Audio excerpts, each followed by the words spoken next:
Di dunia ini kata Allah, mulai Nabi Adam sampai kiamat, nggak ada yang bisa menandingi kekuatan kalimah. Kalimah itu kata-kata.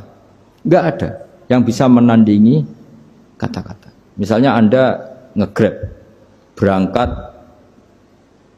istri cuek, berangkat cuek. Itu beda dengan ketika meskipun satu kalimat. Wes Pak, muga-muga dilindungi pangeran, mungkin-mungkin jenengan selamat. Itu menjadi teduh dan semangatnya luar biasa karena kayak mendapat support. Jadi kira-kira kalimat itu hubungannya kita dengan Allah, Fatihah itu seperti itu. Kamu melafadzkan satu kata-kata yang dibenarkan langit bumi, dibenarkan aras, dibenarkan malaikat, dibenarkan semua penghuni di dunia ini. Sehingga itu efeknya luar biasa. Itu seperti gini ya, kamu cerai sama istri, terus nikah lagi katut babon. 10 tahun anak kamu dididik, ibunya benci kamu. Dan memang Anda layak dibenci. Dididik. Dan sampai nggak pernah manggil kamu Pak. Suatu saat, kamu tentu rindu kan, ingin dipanggil bapak oleh anak kamu. Suatu saat anak ini manggil kamu Pak E. Itu senengnya bukan main, hanya sebuah kata-kata. Makanya kadang-kadang orang itu tanya sama kiai, ijazah lafadz ini gunanya apa sih? Itu ijazah-ijazah itu untaian kata-kata, yang kata-kata ini dibenarkan langit dan bumi dan aras dan para malaikat, sehingga efeknya itu luar. Nah ibarat seperti itulah, kamu melafadzkan Fatihah itu melafadzkan kata-kata yang dibenarkan Allah dan Rasul dan semua malaikat, semua penghuni langit. Maka ini efeknya pasti luar. Nah di sini lah orang-orang dulu itu tahu keramatnya itu, sehingga ketika melawan Belanda, melawan Jepang dulu itu kalimat-kalimat itu menjadi mantra yang luar biasa. Doa lah, doa yang luar biasa. Tapi di era modern karena orang sudah tidak ngerti itu, dianggap itu mantra, jimat, khurafat, bid'ah, waduh ribet menemal. Sebetulnya tidak seperti itu. Memang kata-kata ini kekuatannya luar biasa. Sama kesakitan hati kamu juga karena itu. Ngojek wangilan. Lha Pak di bojo kok kowe gagah tok kere. Wah, iku seling terus. Padahal kalimat itu kan tidak melukai secara fisik, tapi apa kerjanya sesuk sarasa-rasen. Karena terus dengan pengadilan seperti itu kan, ngapain kerja demi perempuan yang seperti ini? Lagi-lagi kata-kata ini luar.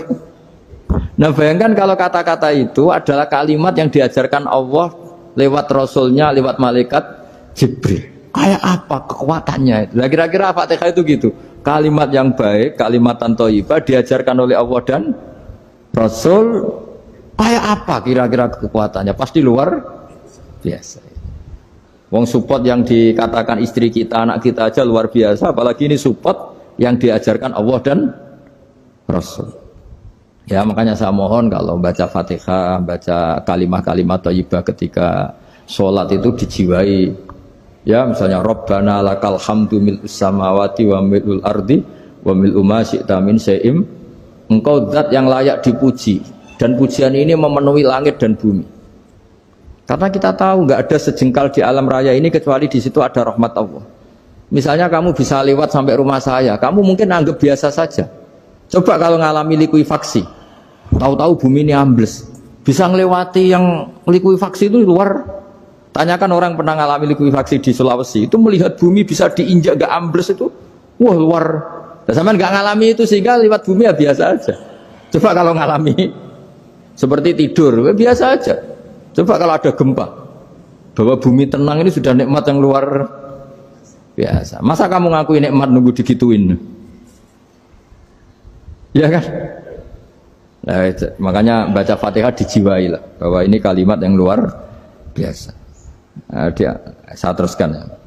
Warwa Muslimun fi sahihihi an Ibnu Abbas radhiyallahu anhuma annahu qala bainama Jibril alaihi salam qaidun dan Nabi itsami anaqidan min fawqi farafa'a ra'sahu faqala hadza babun minas sama futihal yawma lam yuftah qaddu ilal yaum fanazala minhu malakun faqala hadza malakun nazza ilal ardi walam yanzil qattu illal yauma fasallim waqal absyir binuraini qad uti tahuma lam yu'tahuma nabiyyun qablak Fatihatul kitab wa khawatimu suratil baqarah. Jadi suatu saat Jibril ini jagongan kira-kira gitu sama Rasulullah. Tahu-tahu langit itu gemuruh. Langit gemuruh kata Jibril, terus semuanya ngangkat kepala ke langit. Ini pintu langit baru ini dibuka, yang sebelumnya tidak pernah dibuka seperti ini. Turunlah malaikat, yang malaikat ini pun malaikat spesial, yang nggak malaikat murahan lah kira-kira gitu, yang nggak pernah turun ke bumi kecuali juga saat itu. Dengan penyambutan yang luar biasa, dengan semuanya tidak pernah terjadi. Hanya karena bahas surat Fatihah. Jadi ini surat yang luar biasa, pengawalannya lewat malaikat yang spesial, nggak pernah turun di bumi kecuali saat itu. Penyambutannya juga nggak pernah seperti itu, baru seperti itu. Jadi semuanya itu spesial. Nah, kenapa ini spesial? Karena di situ ada isi puja-puji kepada Allah Subhanahu wa ta'ala. Ada ikrar kita, alhamdulillah rabbil alamin, ar-rahmanir rahim. Ikrar ini penting. Kalau contoh paling gampang gitulah. Kamu punya istri selama ini cerewet terus. Suatu saat ngomong, "Pak, tak angen-angen ra ono wong lanang koyo sampeyan." Wah, itu langsung tidak ada lelaki sebaik engkau. Itu sama senengnya, masya Allah. Karena ada ikrar dari seorang istri ke kamu.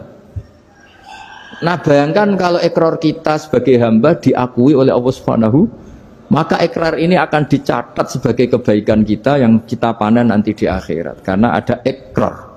Kita ikrar bahwa alhamdulillah rabbil alamin. Kita ikrar ar-rahmanir rahim. Kita ikrar maliki yaumiddin. Kita ikrar iyyaka na'budu wa iyyaka nasta'in. Sampean misalnya jadi orang Indonesia, ketemu orang Indonesia yang makmur di Jerman, terus lupa Indonesia.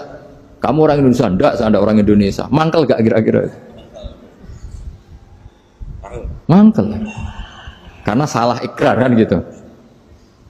Ya, jadi saya mohon jangan anggap kalimat itu hal yang biasa, tapi luar biasa. Nggih, ngoten mawon. Assalamualaikum warahmatullahi wabarakatuh.